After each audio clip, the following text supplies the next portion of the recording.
السلام علیکم ورحمۃ اللہ وبرکاتہ۔ پیارے بھائیوں، میں نے آپ کے لیے ایک بہترین ٹاپک لایا ہے۔ آئیے چلتے ہیں ہم اپنے ٹاپک کی طرف۔ نحمدہ ونصلی علی رسولہ الکریم، اما بعد فاعوذ باللہ من الشیطان الرجیم، بسم اللہ الرحمن الرحیم۔ السلام علیکم ورحمۃ اللہ وبرکاتہ۔ ہمارے آج کی موضوع ہے اسم اعظم کیا ہے۔ پیارے بھائیوں، ویسے تو سارے مسلمانوں میں اسم اعظم کا شہرہ ہے، اور کیوں نہ ہو جبکہ اس کا ذکر صحیح احادیث میں آیا ہے، مگر برصغیر ہند و پاک میں جس طرح اس کا شہرہ اور استعمال ہے دنیا کی کسی کونے میں نہیں ہے۔ بطور خاص پیشورانہ جھاڑ پھونک، دم و تعویذ اور جناتی و سفلی علوم جاننے والے کے درمیان ہے، تاہم اس کی اصل حقیقت سے اکثر عوام و تمام جعلی عاملین نابلد ہیں۔ جعلی عاملین سمجھتے ہیں کہ ہم ہی اسم اعظم کی حقیقت جانتے ہیں، اور اس زعم میں اس اسم اعظم کے نام پہ عوام کو مختلف طریقے سے ہیبت میں ڈالے ہوئی ہیں۔ ان کا طریقہ یہ ہوتا ہے کہ یہ لوگ عوام کی ہر پریشانی کو جناتی اثرات کا نام دے کر ان کے دل میں ڈر پیدا کرتے ہیں، اور پھر ان سے من مرضی کا مال وصول کرتے ہیں۔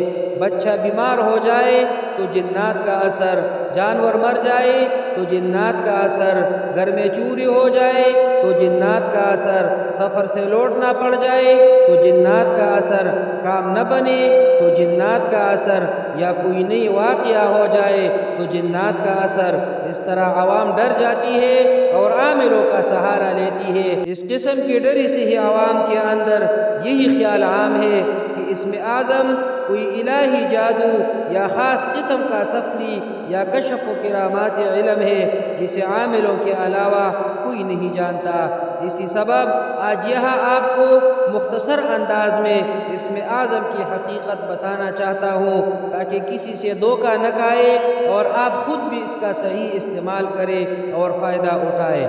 پیارے بھائیوں، سب سے پہلے اسم اعظم سے متعلق چند احادیث پیش کرتا ہوں۔ نمبر 1، عن عبد الله ابن بريدة الأسلمي عن أبيه قال سمع النبي صلى الله عليه وسلم رجلا يدعو وهو يقول اللهم إني أسألك بأني أشهد أنك أنت الله لا إله إلا أنت الأحد الصمد الذي لم يلد ولم يولد ولم يكن له كفوا أحد. قال فقال والذي نفسي بيده لقد سأل الله باسمه الأعظم الذي إذا دعي به أجاب وإذا سئل به أعطى۔ برید اسلمی رضی اللہ تعالیٰ عنہ سے روایت ہے کہ نبی اکرم صلی اللہ علیہ وسلم نے ایک شخص کو ان کلمات کے ساتھ اللہم انی اسألک بانی اشہد انک انت اللہ لا الہ الا انت الاحد الصمد الذی لم یلد ولم یولد ولم یکن له کفوا احد دعا کرتے ہوئے سنا تو فرمایا قسم ہے اس رب کی جس کے قبضے میں میری جان ہے، اس شخص نے اللہ سے اس کے اس اسم اعظم کی وسیلے سے مانگا ہے کہ جب بھی اس کی ذریعہ دعا کی گئی ہے اس نے وہ دعا قبول کی ہے، اور جب بھی اس کے ذریعے کوئی چیز مانگی گئی ہے اس نے دی ہے۔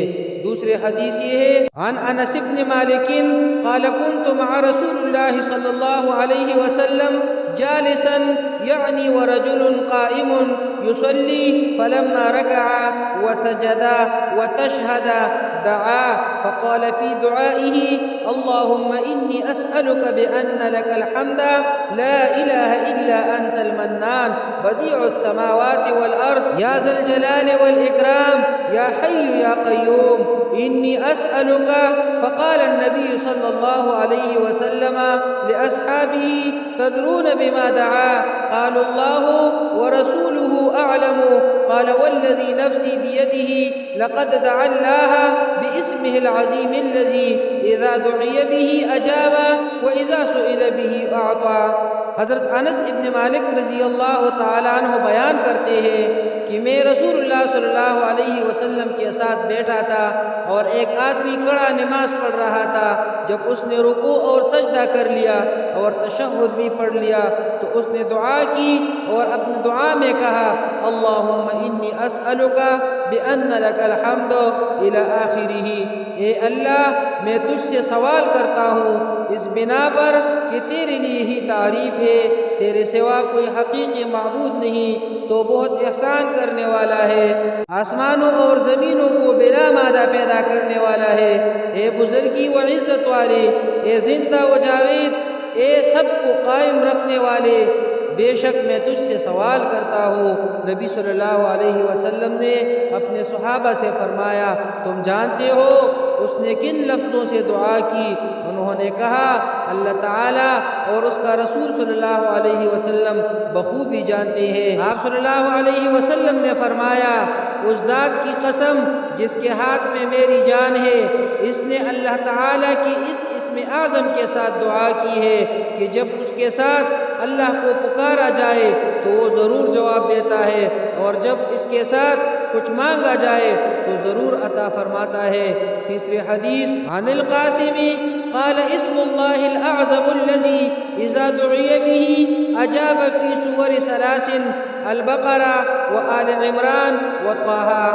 حضرت قاسم ابن عبد الرحمن دمشقی رحمہ اللہ سے روایت ہے، انہوں نے کہا اللہ کا عظیم ترین نام اسم اعظم جس کے ساتھ اللہ سے دعا کی جائے تو وہ قبول فرماتا ہے، 3 سورتوں میں ہے، سورہ بقرہ، سورہ آل عمران اور سورہ طہ۔ ابن ماجہ کی دوسری روایت میں 2 سورتوں کی آیت کی بھی تحدید ہے، سورہ بقرہ وَإِلَٰهُكُمْ إِلَٰهٌ وَاحِدٌ لا الہ الا هو الرحمن الرحیم، اور سورہ آل عمران اللہ لا الہ الا هو الحی القیوم۔ وہ حدیث اس طرح سے ہے عن اسماء بنت یزید قالت قال رسول اللہ صلی اللہ علیہ وسلم اسم اللہ الاعظم فی ہاتین الآیتین وإلہکم الہ واحد لا الہ الا هو الرحمن الرحیم وفاتحتی سورہ آل عمران۔ حضرت اسماء بنت یزید رضی اللہ تعالی عنہا سے روایت ہے کہ رسول اللہ صلی اللہ علیہ وسلم نے فرمایا اللہ کا عظیم ترین نام اسم اعظم ان 2 آیتوں میں ہے، وَإِلَٰهُكُمْ إِلَٰهٌ وَاحِدٌ لا الہ الا هو الرحمن الرحیم، تمہارا معبود ایک ہی معبود ہے، اس کے سوا کوئی معبود نہیں جو نہایت مہربان بے حد رحم کرنے والا ہے۔ اور سورہ آل عمران کی شروع میں یعنی الف لام میم اللہ لا الہ الا هو الحی القیوم، اور تیسری سورۃ طہ کی آیت علماء یہ آیت وعنت الوجوہ للحی القیوم بتلاتے ہیں۔ پیارے بھائیو، اسم اعظم کیا ہے؟ اسم عربی لفظ ہے جو ایک اکیلے نام کے لیے استعمال ہوتا ہے، اور اس کے ساتھ اعظم یہ بتلاتا ہے کہ اس نام سے مراد عظیم نام ہے، وہ نام کوئی ایک ہی ہوگا جیسا کہ لفظ سے واضح ہے۔ اوپر چند احادیث گزری ہے جو اسم اعظم سے متعلق ہے۔ اب یہاں اختلاف پایا جاتا ہے کہ اسم اعظم کون سا کلمہ ہے۔ حافظ ابن حجر عسقلانی رحمہ اللہ نے اس سے متعلق فتح الباری میں 14 اقوال ذکر کی ہے۔ شیخ ابن عثیمین رحمہ اللہ کی نظر میں الحی القیوم ہے جو 3 مواقع پر مذکور ہوا ہے، ایک جگہ آیت الکرسی میں، دوسری جگہ شروع آل عمران میں، اور تیسری جگہ سورہ طہ آیت نمبر 111 میں۔ میری نظر میں اسم اعظم لفظ جلالہ یعنی اللہ ہے، اللہ ہی وہ نام ہے جو اللہ کے ناموں میں سب سے عظیم ہے، اسی کو اسم اعظم کہا جاتا ہے۔ اس قول کو بہت سے علماء نے بھی اختیار کیا ہے۔ اللہ اسم اعظم ہے، اس کی متعدد وجوہات ہیں جن میں سے چند کو یہاں بیان کرتا ہوں۔ نمبر 1، قرآن کریم میں اساسی طور پر اور کثرت کے ساتھ لفظ جلالہ اللہ کا ذکر ہوا ہے جو تقریباً 2500 سے زائد بار ہے۔ نمبر 2، نبی کریم صلی اللہ علیہ وسلم نے جتنی دعائیں کی ہیں ان میں سب سے زیادہ اللہ کا ہی استعمال ہوا ہے، اور کثرت سے اللہم کا بھی استعمال ہوا ہے جو یا اللہ کی معنی میں ہے۔ نمبر 3، ہر کام کی ابتدا اللہ کے لفظ سے اور قرآن کی ہر صورت کا آغاز لفظ اللہ سے ہوا ہے۔ نمبر 4، اللہ وہ جامع لفظ ہے جس میں خالق و مالک کی تمام حمد و ثنا اور تمام صفات و خصوصیات جمع ہے۔ نمبر 5، لفظ اللہ کا کوئی بدل نہیں اور نہیں کسی زبان میں یہ لفظ استعمال ہو کر ذرہ برابر متاثر ہی ہوتا ہے۔ اس کے ساتھ جب پکار کے لیے حرف ندا لگاتے ہیں تب اللہ میں کوئی تبدیلی نہیں ہوتی، یعنی شروع کا الف لام محفوظ رہتا ہے، جبکہ دیگر تمام اسماء الہی کے آگے یا لگانے سے الف لام گر جاتا ہے۔ مثلا یا رحمان یعنی الرحمن سے یا رحمان، الرحیم سے یا رحیم، الغفار سے یا غفار وغیرہ۔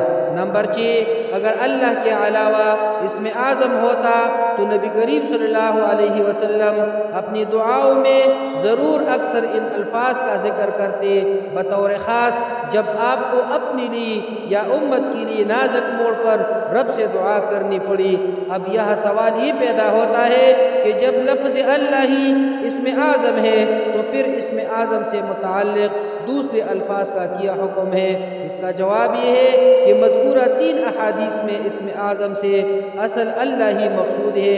پہلے حدیث میں اللہم انی اسألک بانی اشہد انک انت اللہ میں اللہم اور اللہ کا ذکر آیا ہے۔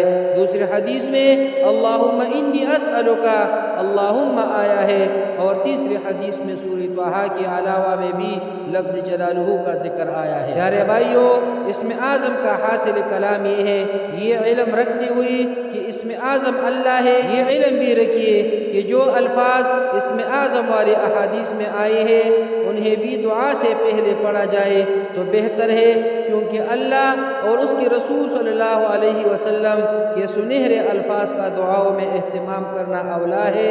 وہ یہ ہے اللہم انی اسألک بانی اشہد انک انت اللہ لا الہ الا انت الاحد الصمد الذی لم یلد ولم یولد ولم یکن له کفوا احد۔ نمبر 2، اللہم انی اسألک بأن لک الحمد لا الہ الا انت المنان بدیع السماوات والارض یا ذا الجلال والاکرام یا حی یا قیوم انی اسألک۔ نمبر 3، وَإِلَٰهُكُمْ إِلَٰهٌ وَاحِدٌ لَا إِلَٰهَ إِلَّا هُوَ الرَّحْمَٰنُ الرَّحِيمُ۔ نمبر 4، الف لام میم اللہ لا الہ الا هو الحی القیوم۔ نمبر 5، وعنت الوجوہ للحی القیوم۔ ان الفاظ کے بعد کثرت سے اسم اعظم یا اللہ کے ذریعے سوال کیا جائے۔ اقول قولی ھذا استغفر اللہ لی ولکم ولسائر المسلمین۔